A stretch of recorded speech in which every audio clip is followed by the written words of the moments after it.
Good afternoon. Today is Wednesday, February 23rd, 2022.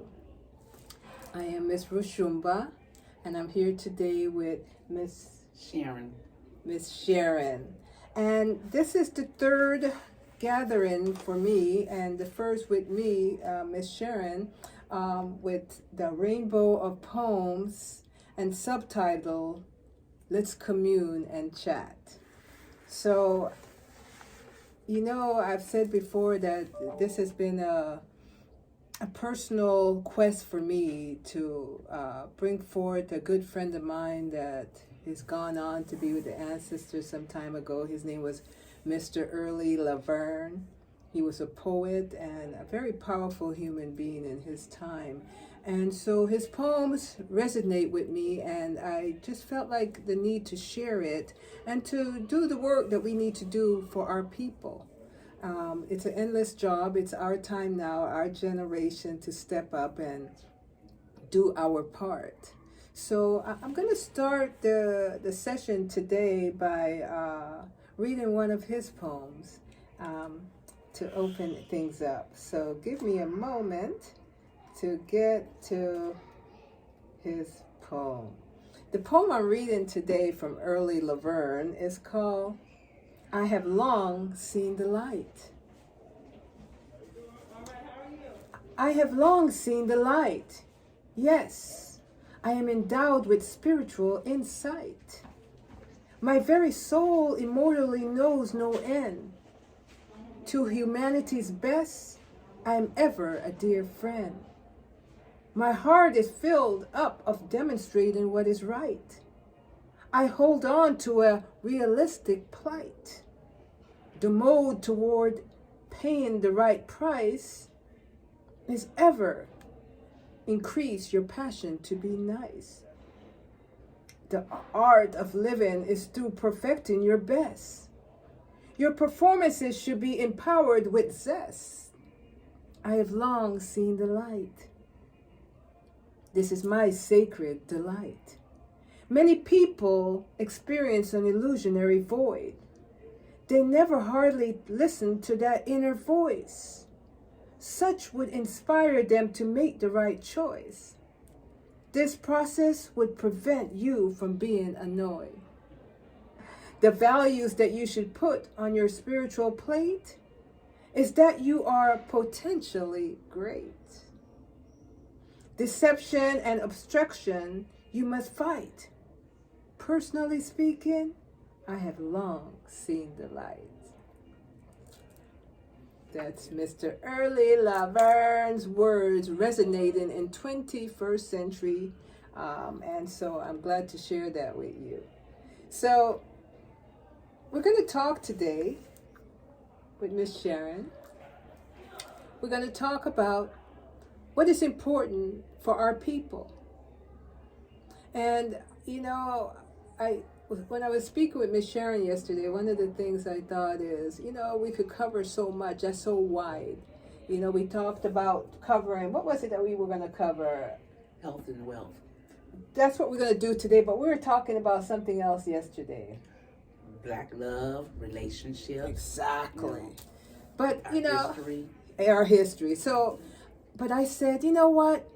In order to reach those other goals, love, wealth, anything we desire in this world, even to overcome our enslavement mentality, we have to come down to the basic of taking care of this physical body that carries the spirit. So we can't do much if our bodies aren't strong and ready to do the necessary work for our people. So with that in mind, I thought that today we could talk about health, Black health, how we could better take care of ourselves, and especially in relationship to the Black woman. So, again, I'm Miss Roshumba. And I'm Sharon. And we're going to get started. I hope you see this little symbol I got going on here. It's Can we pull our brothers and sisters up? Can we help each other? Because one of the problems I run across a lot is we spend more time in competition with each other. But this is a symbol of cooperation with each other. How can we cooperate? I didn't tell you where I am. I'm going to let Miss Sharon tell you where I'm at right now at 24th and Florin at. This is the medicine store. So yes, the creator of this store is Miss Letty, and she's out of the country at the moment, but she is well known as the medicine woman. So yes, she has lots of good natural herbs here to share with you. Nice remedies of different crystals and stones and candles, just so much here to help you to keep that positive energy and keep your body healthy and strong.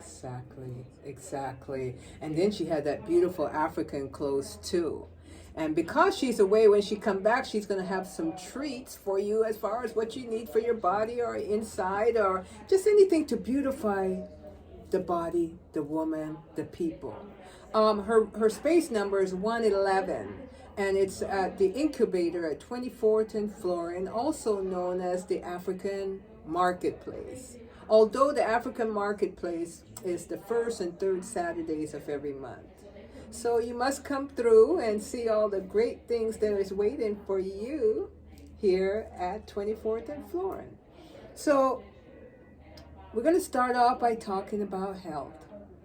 What happened, Mama? What happened to our health?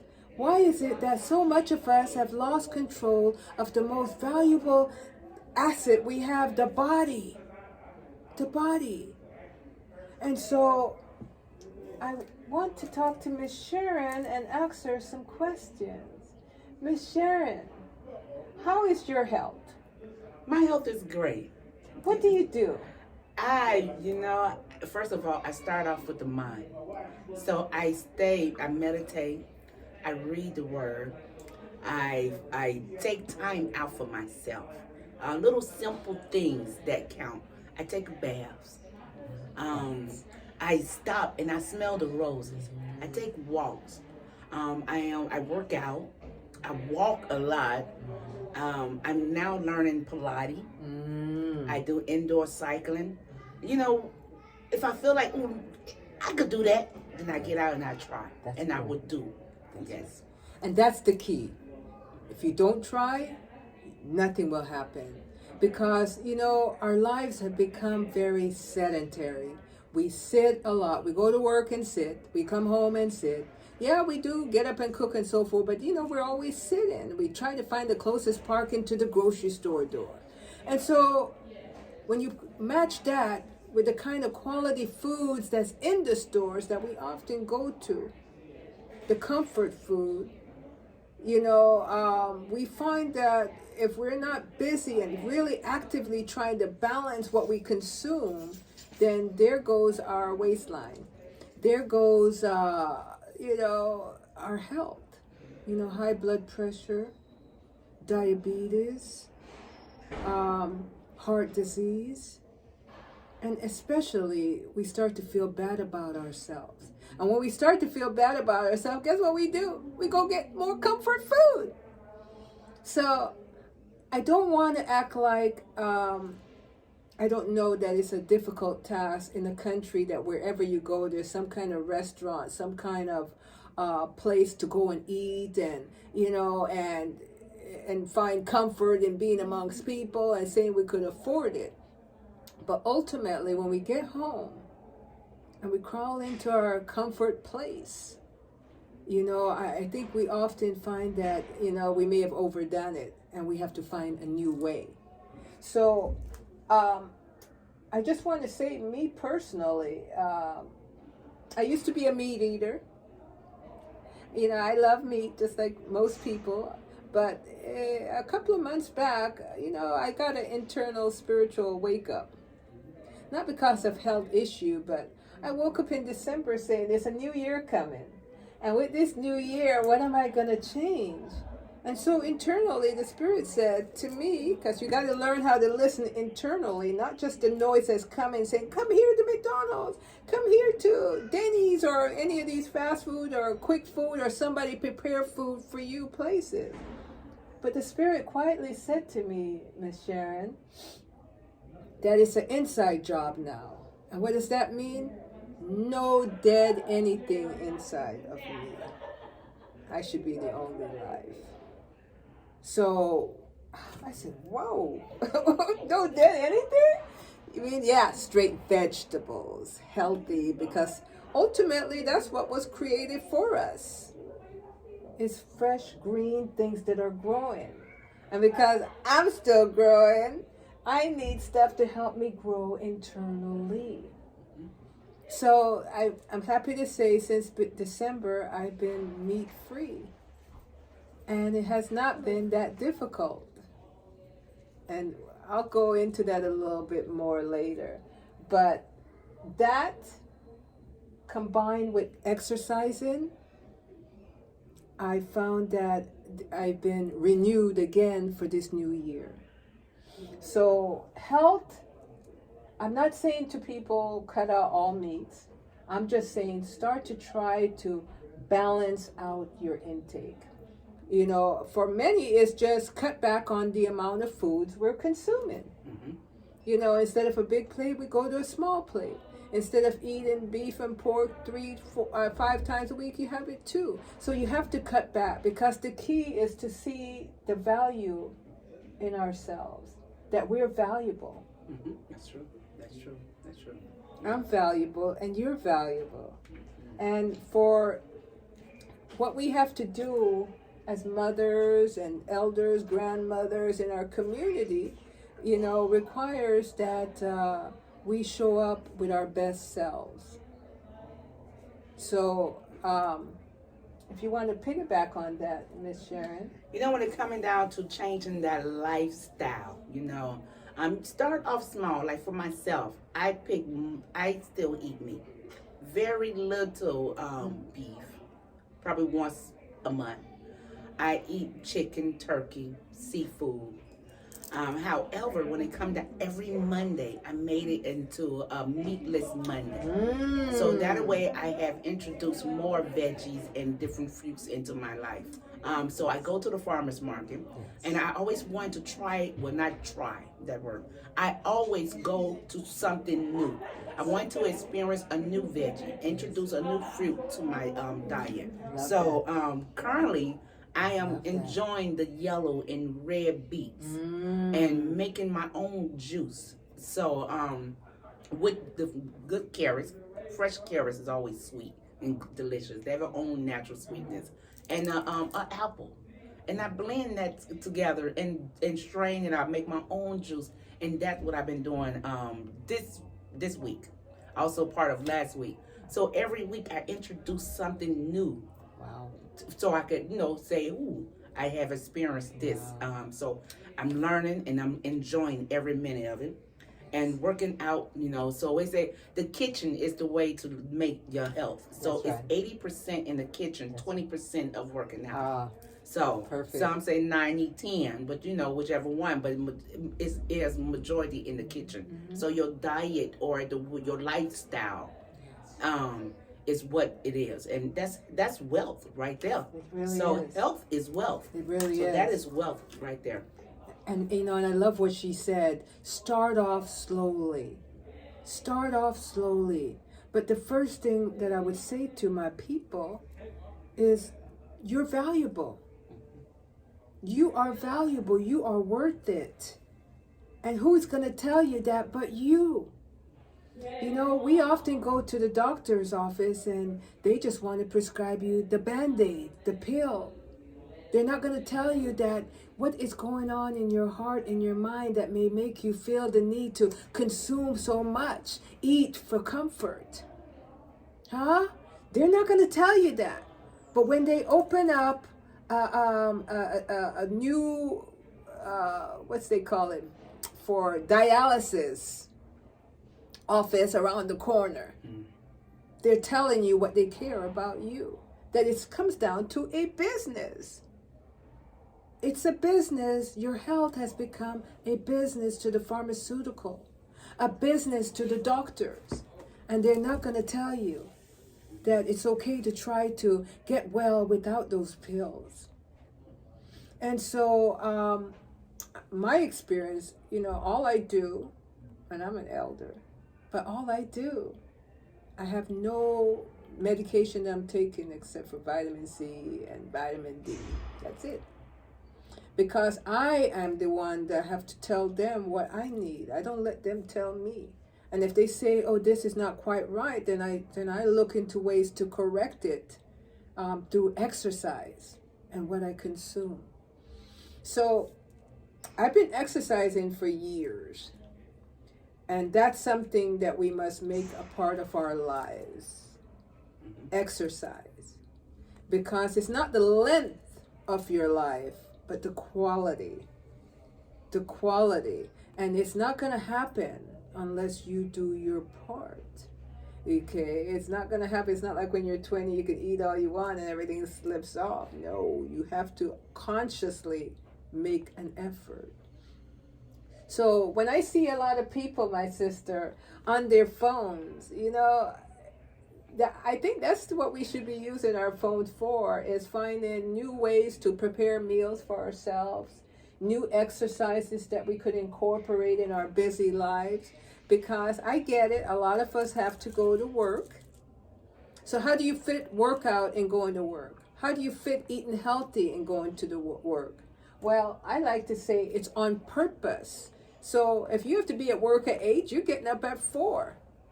Yeah, you're getting up at 4. You're going to commit to a little exercise in a space in your room, or maybe go to the gym and come back. And then, you're going to commit to cooking a meal that evening to cover 2 days, as well as taking it for lunch. And if you get bored, that's what you use your technology for, is to find creative ways to prepare vegetables. And I must say, there's one important thing that we must start doing is, especially us African people, is to find out, what did our ancestors do before they came here at the bottom of their ship? What was the kind of diet that we would eat that sustained us to even still be here in the 21st century? I'm sure there was not that many restaurants going on, and we had to cook everything.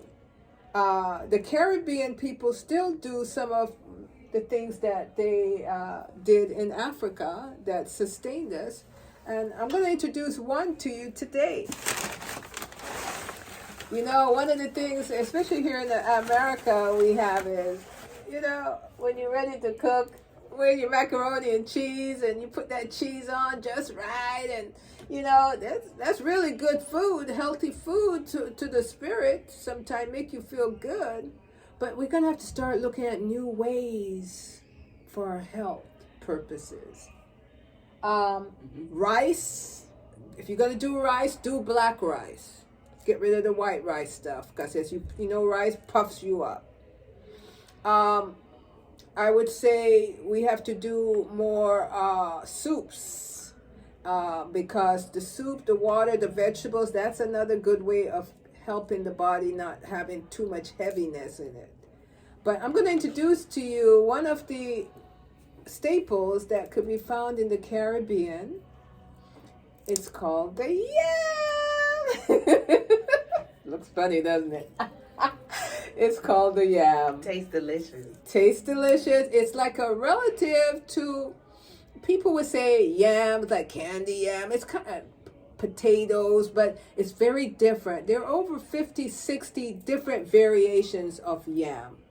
And so it takes the place of macaroni and cheese. It takes the place of rice. So whatever you make your vegetables, whatever you make fish, or this is what you have instead. And this is very good because it helps as a form of a fiber, pushing old stuff out and getting you full.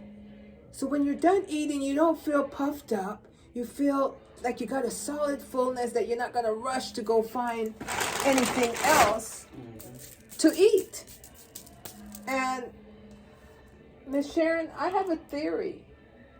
What's that? And my theory when it comes to health is that, you know, the reason why we sit, and even if we're full, we're still adding more to it. And the reason why we use food as comfort, my theory is that because we have a form of depression going on. I don't feel good about myself kind of thing going on. And so when they say comfort, comfort is like hugging yourself. Because for some reason, we lack that nurturing and that love.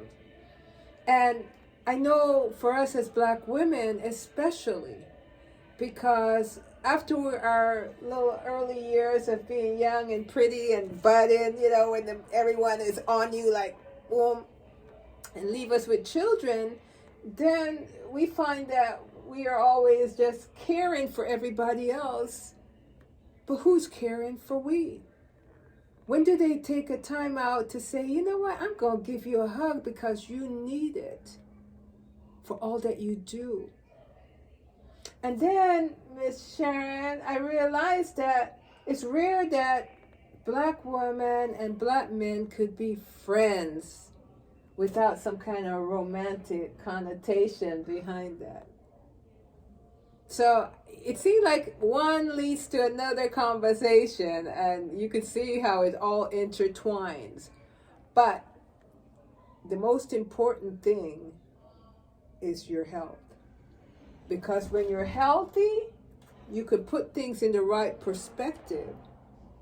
And you could see when it's their issue separate from your own issue.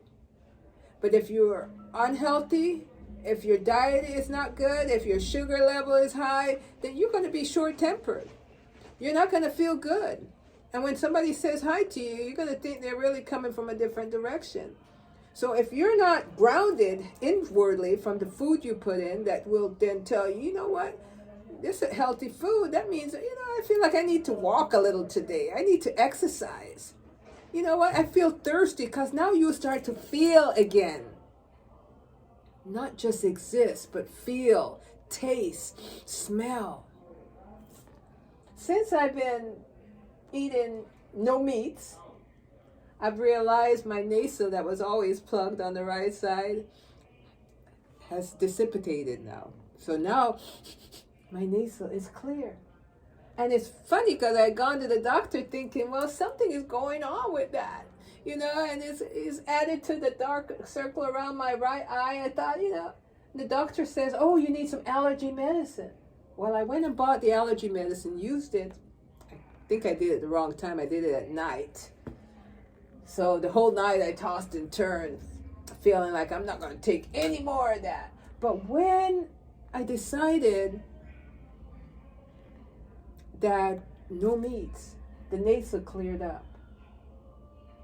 So what it told me is that not even my doctor knew that the connection to my nasal had to do with my consumption of meat. And when I say meat, I don't eat beef and I don't eat pork at that time. I only ate fish and chicken. And mainly fish and shrimp. I love shrimp. But, so when I stopped all of that, the body started to come alive.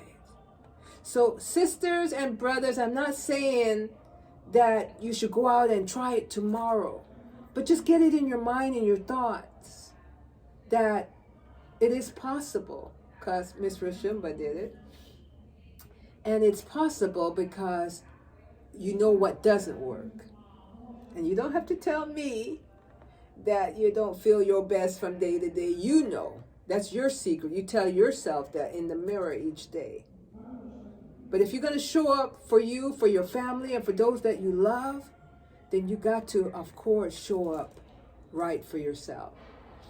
And did you want to add something to that, Miss Sharon? You know, I believe, I agree with you with the pharmaceutical and the doctors are making money off our illness. And the food, and that's one thing that I learned a lot from throughout the years in the medicine woman here. Our food, so our ancestors, they was eating healthy, whole foods, cooking their own, no processed food. Right. And they was healthy. They wasn't using the Western or a lot of medication. So in my belief, the side effects of some of the medication that our doctors don't share with us, the pharmacists share with us, it just bring on more illness and illness. I would use as sometimes the pain relief, the pain medicine. So they would give you the ibuprofen, but the ibuprofen have so much side effects. So that, you know, you're going in for inflammatory of the ibuprofen, but then there it is affecting your kidneys and other things. So we learn here that our food is something that we could go by that will help you. Water, the water intake. The water is a miracle. It's a medicine itself. So drinking water to help flush out the toxin and things like that. Taking your bath, just sitting in the tub to flush out the toxin and things like that out of your system. Correct. So yes, good point. That's what we did, and it's the way we cook it, the sugar and everything like that. So yes, that right there, lack of sugar. Using, if you have to have a sweetener, it's like the fresh honey from the bumblebees, you know, agave, the agave. Or the cane, the real cane, you know, brown sugar, something like that. If you feel like you need some sweetening, but the natural taste of food, you know, it's really the way to go. But it's up to you of how you want to do it. And yes, I believe in starting off small, doing little thing at a time, and it will grow, and it will be a positive benefit to you as your body and everything. So health again is wealth. It's right. So the one, you'll be the richest person in the world. And healthy, that's it right there, you know. So, and you're worth it. Is yes, loving yourself, that self-love, and giving yourself that opportunity to taste and experience new things. You know, it might not look right, different to you, something that your parents didn't give you as you was growing up. But be open-minded to try, not try. I don't like that word, try. Excuse me. To experience new things. You know, I love that. Yes, experience new things. I love that. So it's a blessing. And she hit on all the right things. All the right things. But, you know, my sisters and my brothers out there, I know you've thought about it, but sometimes what we see is what society purposely does in pulling us in. You know, when you think of the media and where it puts us, it's okay now in the media for us to be black women that is full-size women. Every time you see us in the media now, we're full-size women. And that's so-called okay. When you see the McDonald's commercial, it's the black family. You know, so they're particularly razor sharp pulling us in. And because they know we're overwhelmed by being mothers, single mothers, being under pressure with our jobs and this COVID time and all the variables, we don't have time to really ask the question, is this the direction I should be going? So when the evening is done and you have some time to turn off the medium, that's the first key. Not just the TV, but your technology. Yeah, when it rhymes, you know it's right.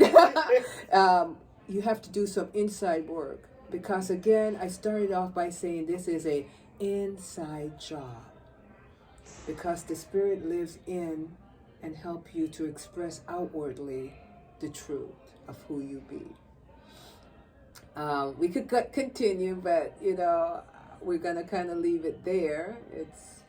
I'm going to do one more poem from my book, and then I'm going to first see if Miss Sharon wants to give some closing words to you all. This is our first time doing this together, and I love it already. But if you want to give a closing statement to our viewers, even though this is pre-recorded, by the way. I want you guys to know that, just share with you guys that you are enough.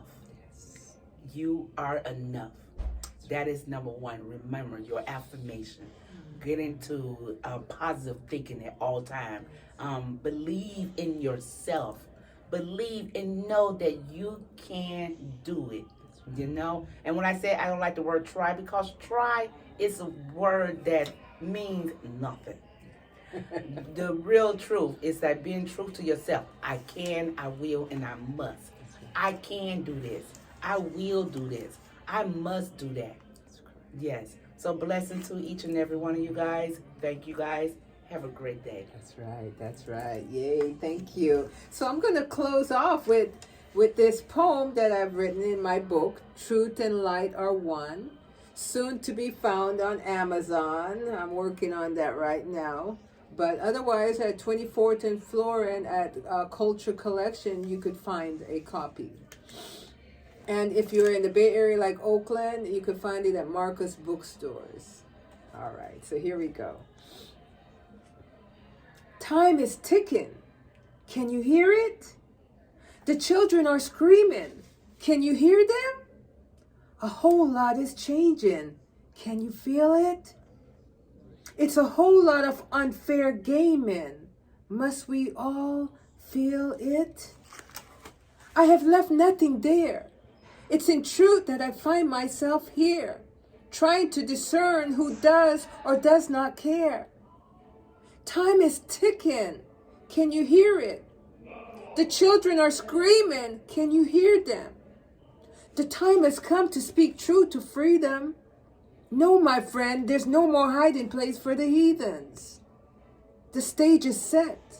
If nothing else, all will darn their very best dress. It's an exceptional night, you see, my friend, for the best of best will stand in present tense. No need to adjust those Gucci lenses. Their titles are written all over their faces. Doctors, lawyers, accountants, let's face it. The best of the best, we deserve no less. Time is ticking. Can you hear it? The children are screaming. Can you hear them? What of our future now hanging in limbo? What of our facade now fading to fiction? To whom shall we plead for our very existence? To where shall we go to revive our true resistance? It's all coming down. It's all falling apart. It was vile from our very start. It's this hellish thought that has distorted our very hearts. Can you hear it? Can you hear it? Can you hear it ticking? Asheo. Amen. So we are leaving now. Again, a rainbow in poem. Let's commune and chat. Take 3.